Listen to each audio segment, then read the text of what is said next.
On a scorching Australia day in 1966, a nation's innocence was shattered.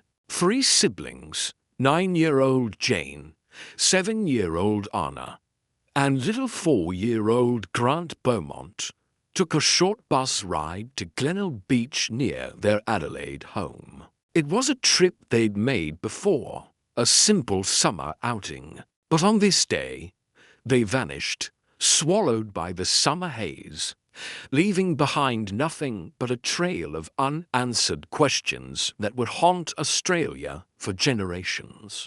Hello everyone, and welcome back to the channel. Today, we delve into one of Australia's most enduring and heart-wrenching mysteries, the disappearance of the Beaumont children. This case is more than just a cold file. It's a story that reshaped a nation, forever changing how parents viewed the world outside their front door. What happened on that fateful day at the beach? Let's piece together the timeline. January 26, 1966. The Beaumont children left their home around 10 a.m., expecting to return by noon. When they didn't, their parents, Nancy and Jim Beaumont, began to worry. By evening, a frantic search was underway.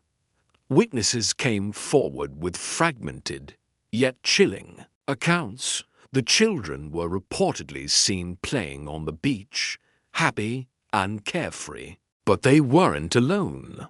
Several people recall seeing them with a tall, thin man with a sun-tanned complexion and fair to light brown hair. A postman who knew the children well saw them walking away from the beach around 12:15 p.m., looking happy and holding hands with this mysterious figure. This was the last confirmed sighting.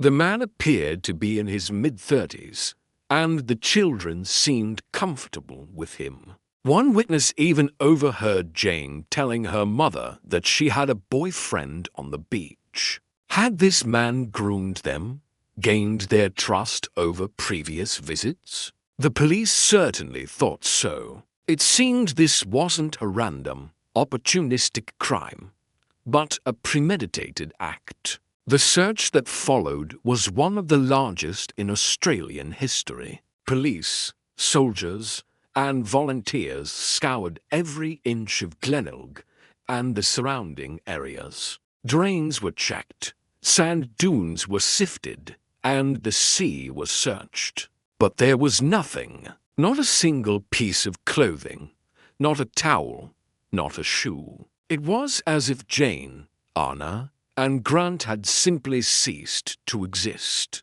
The nation was gripped by a mixture of fear and fascination. The Beaumont case dominated headlines, and photos of the 3 smiling children were plastered everywhere. The story touched a raw nerve. If this could happen to the Beaumonts, it could happen to anyone. The carefree days of letting children play unsupervised began to fade, replaced by a new era of parental anxiety. The cultural landscape of Australia was irrevocably altered.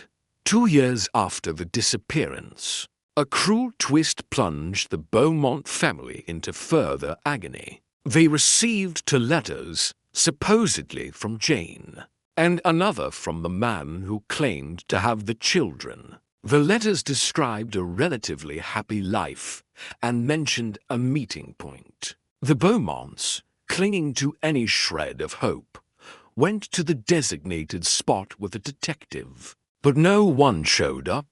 Years later, forensic analysis revealed the letters were a hoax, written by a 41-year-old man who claimed he was just trying to be helpful. It was a devastating blow. Over the decades, the investigation has seen a parade of suspects and theories. One of the most prominent was Derek Percy, a convicted child killer who was in the general area at the time. Percy was a prime suspect in several other child disappearances and murders, But he never confessed to anything related to the Beaumonts, and no concrete evidence ever linked him to the case. He died in prison in 2013, taking any potential secrets with him. Then there's the name Harry Phipps, a wealthy Adelaide businessman and factory owner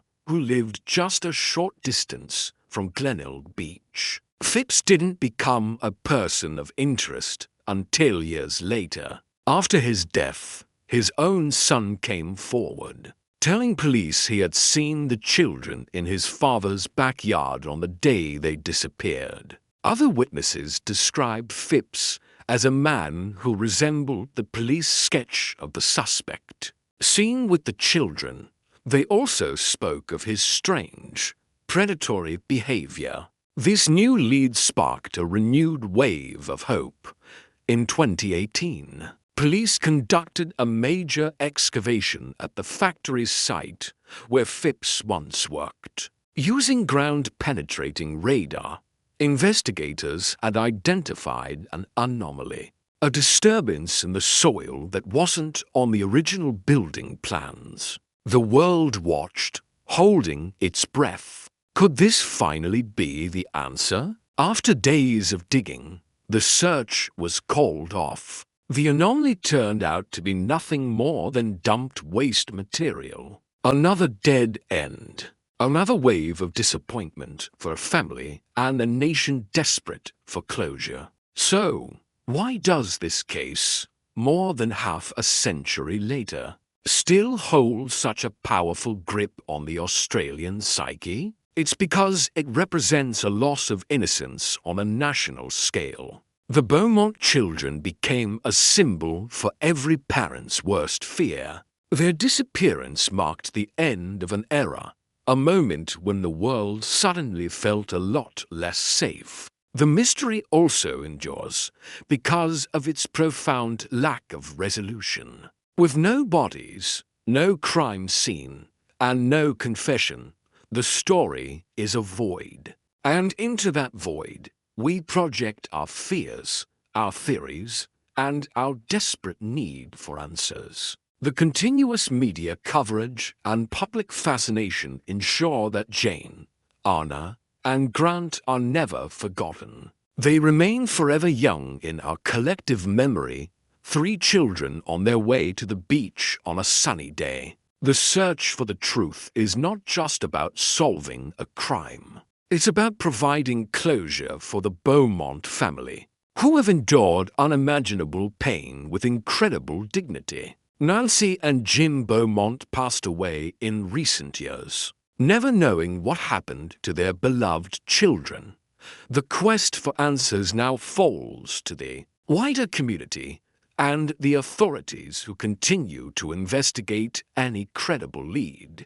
This case is a testament to community resilience. Even now, decades later, every new potential lead, every fresh excavation, brings a surge of public interest and support. It shows a deep-seated desire for justice and a refusal to let the memory of these three children fade away. It serves as a constant reminder of the importance of child safety and the need for vigilance. The story of the Beaumont children is a haunting reminder that some questions may never be answered. But the search continues, fueled by the hope that one day a piece of evidence will surface.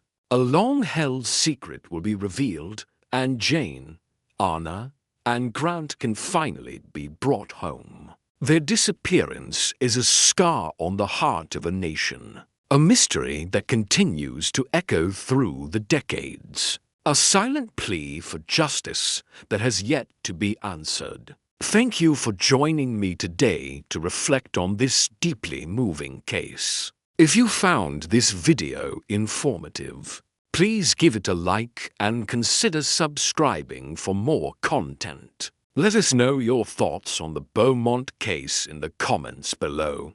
Stay safe, and we'll see you in the next video.